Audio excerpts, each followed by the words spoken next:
جنگ لڑنے کی تعبیر دو طرح سے بتاتے ہیں۔ ایک تو یہ کہ اگر کسی نے خواب میں جنگ کا منظر دیکھا تو اس کی تعبیر یہ ہے کہ آسمان سے کوئی وبا نازل ہونے والی ہے یا کوئی بیماری نازل ہونے والی ہے، یا تو آسمان سے کوئی بیماری نازل ہونے والی ہے یا زمین پر کوئی بیماری پھیلنے والی ہے، یہ اس کی تعبیر بتائی جاتی ہے۔ اگر آپ نے یہ خواب کچھ مدت پہلے دیکھا ہے تو پھر آپ کے خواب کے صحیح ہونے میں کوئی شک ہی نہیں ہے، اور اس کی تعبیر پوری دنیا میں اس وقت ظاہر ہو رہی ہے۔ گزشتہ 5 مہینوں سے جس وبا کا زور ہے اور جس بیماری کی وجہ سے لوگ گھروں کے باہر نکلنے سے مجبور ہو رہے ہیں، پوری دنیا کے کاروبار اب تو الحمدللہ شروع ہو رہے ہیں، بیچ میں جو ٹھپ ہو گئے تھے، تو یہ آپ کا بالکل سچا خواب ہے۔ اگر یہ خواب آپ نے کچھ مدت پہلے دیکھا ہے تو واقعتاً وہ بیماری پھیلی، وہ وائرس تھا یا وبا تھی، مین میڈ تھا یا قدرتی تھا، جو بھی تھا، لیکن زمین پہ پھیلا، تو یہی وجہ سمجھ میں آتی ہے۔ چونکہ آپ درود شریف کثرت سے پڑھتے ہیں تو اس واسطے آپ سچے خواب دیکھ رہے ہیں۔ جو لوگ درود شریف کثرت سے پڑھتے ہیں ان کی روحانی طاقتیں بھی الحمدللہ عروج پہ ہوتی ہیں، اور خواب کا سچا ہونا یہ بھی من جانب اللہ ہوتا ہے۔ بہرحال ہم کو عفو و عافیت کی دعائیں مانگتے رہنا چاہیے۔ اب یہ جو سوالات کیے گئے ہیں ان میں سے کچھ سوالات کل کے ہیں، کچھ آج کے ہیں۔ میں چاہتا ہوں کہ پہلے کل کے سوالات کے جوابات دوں۔ حافظ محمد یعقوب قادری نے سوال کیا ہے کہ ابن زیاد لعنتی ملعون کی موت کا حال بیان فرمائیں۔ ابن زیاد ایک روایت کے مطابق یہ یزید کا چچا زاد بھائی تھا، اور ایک روایت یہ بتائی جاتی ہے کہ اس کے دادا کا کوئی پتہ ہی نہیں ہے۔ اس کے باپ کو زیاد ابن ابی کہتے تھے۔ اب وہ سیاسی حکمتیں مصلحتیں کیا تھیں ہم کو اس میں لے جانا کچھ دینا ہے۔ جو مشہور ہے، اگر ان روایتوں پر اگر تھوڑی دیر کے لیے اعتماد بھی کیا جائے تو یہ جو ابن زیاد تھا وہ یزید کا چچا زاد بھائی تھا، اور سلطنت امویہ کا بہت بڑا جانصاب، بہت بڑا وفادار تھا، اور یہ وہ بدبخت ہے کہ جس نے میدان کربلا میں خاندان اہل بیت پر مظالم کے پہاڑ توڑے، اور اس بدنہاد کو دنیا میں بھی زیادہ دن رہنے کی مہلت نہیں ملی، کیونکہ امام علی مقام علیہ السلام کی شہادت کے 6 سال بعد سن 67 ہجری میں، شہادت عظمیٰ کے ثانیہ کے 7 سال بعد، بلکہ 6 سال بعد سن 67 ہجری میں ابن زیاد ملعون مختار ثقفی کے جنرل ابراہیم کے ساتھ میدان جنگ میں لڑتے ہوئے مارا گیا، اور عراق میں اس کی موت واقع ہوئی۔ میدان جنگ میں وہ مارا گیا، اور جہاں ابن زیاد کے روبرو سیدنا امام حسین کا سر انور لا کر رکھا گیا تھا، اسی مقام پر اسی دارالخلافہ میں 6 سال بعد اس ملعون کا سر لا کر مختار ثقفی کے سامنے پیش کیا گیا، حالانکہ اس وقت اس ملعون کی عمر صرف 38 سال کی تھی۔ یعنی مطلب یہ کہ آل نبی پر اس نے مظالم کے پہاڑ توڑے، اور اس کو بھی دنیا میں زیادہ دن جینے کی مہلت نہیں ملی۔ اب یہ سوالات ہوتے جا رہے ہیں۔ اسرا قادریہ نے خوابوں کی تعبیر کے تعلق سے پوچھا ہے کہ خوابوں کی تعبیر پوچھنا کیسا ہے؟ تو ہر چیز کے کچھ آداب ہوتے ہیں۔ خوابوں کی تعبیر پوچھنے کے آداب بھی یہ ہیں کہ خواب ایسے لوگوں سے پوچھا جائے کہ جو متقی ہیں، رجوع اللہ رہنے والے ہیں، صحیح العقیدہ، صحیح العمل ہیں، اور جو اس علم سے ذوق رکھنے والے ہیں، اور ہر کسی سے اپنا خواب بیان نہیں کرنا چاہیے، ہر کسی سے اپنے خواب کی تعبیر نہیں پوچھنا چاہیے۔ اہل علم سے جن کا ایمان، عقیدہ، عمل درست ہو، ان سے البتہ اس سلسلے میں برابر رہنمائی حاصل کی جا سکتی ہے۔ بلکہ اسلام کے جو علوم کے فنون کے شعبے ہیں، اس کے برانچز ہیں، اس کے فیکلٹیز ہیں، ان میں سے تعبیر الرؤیا، خوابوں کی تعبیر کا بھی ایک مستقل حصہ ہے۔ وسیم اکرم نے سوال کیا ہے کہ دعائے عاشورہ کی فضیلت بتائیں۔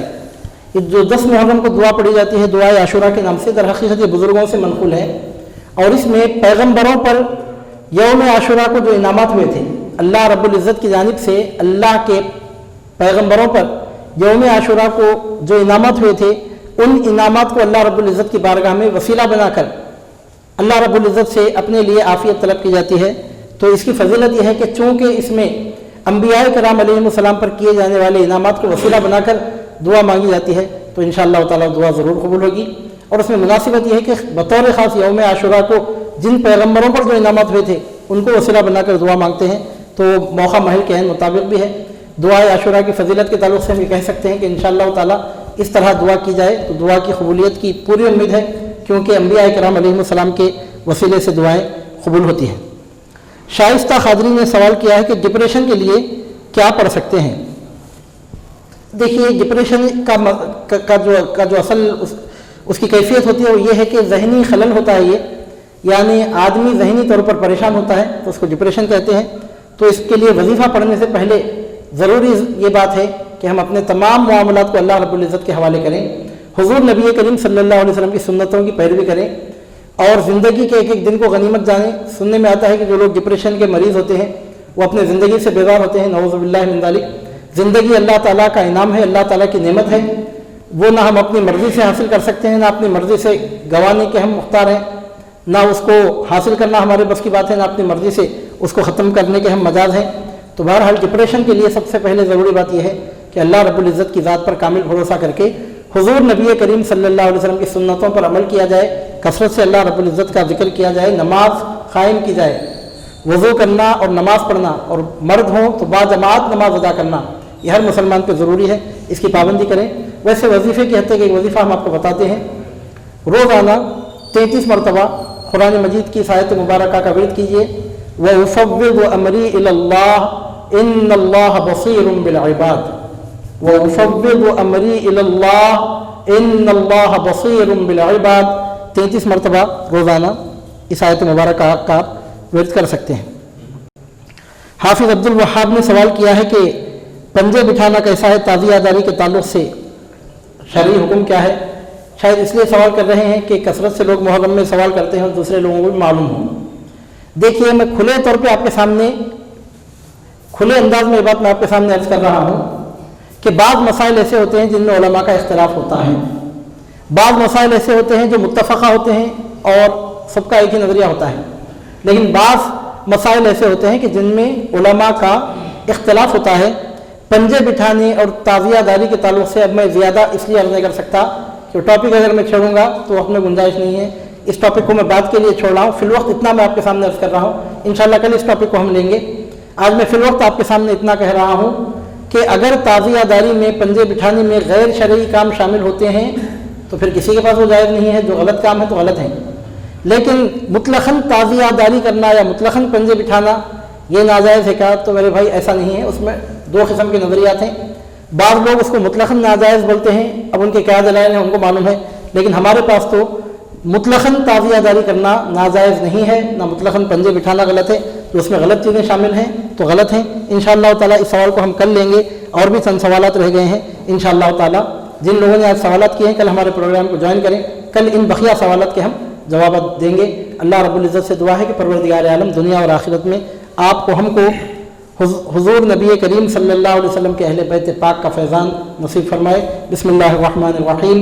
الی سید المرسلین نبینا وحبیبنا ومولانا محمد رسول اللہ صلی اللہ علیہ وسلم وإلی جمیع اخوانہ من النبیین والمرسلین علیہم الصلاۃ والسلام وإلی آلہ واصحابہ واہل بیتہ وازواجہ ذریتہ وعطرتہ واولیاء امتہ وإلی جمیع امتہ وإلی جمیع المؤمنین والمؤمنات وسائر المسلمین والمسلمات خصوصا منهم إلى سيد الشهداء سيدنا الإمام الحسين وإلى جميع رفقائه المجاهدين والشهداء في دشت كربلاء رضوان الله عليهم أجمعين۔ الفاتحة۔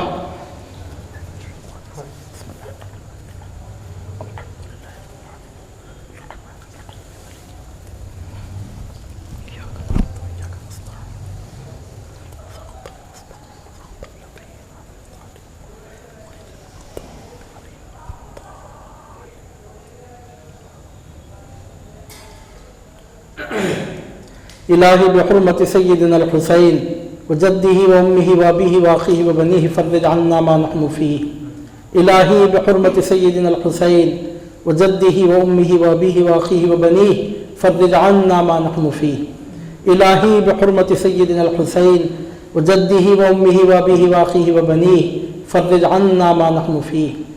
ان اللہ وملائکتہ یصلون علی النبی یا ایہا الذین آمنوا صلوا علیہ وسلموا تسلیما۔ اللہم صل علی سیدنا محمد وعلی آل سیدنا محمد وبارک وسلم۔ سبحان ربک رب العزة عما یصفون وسلام علی المرسلین والحمد للہ رب العالمین۔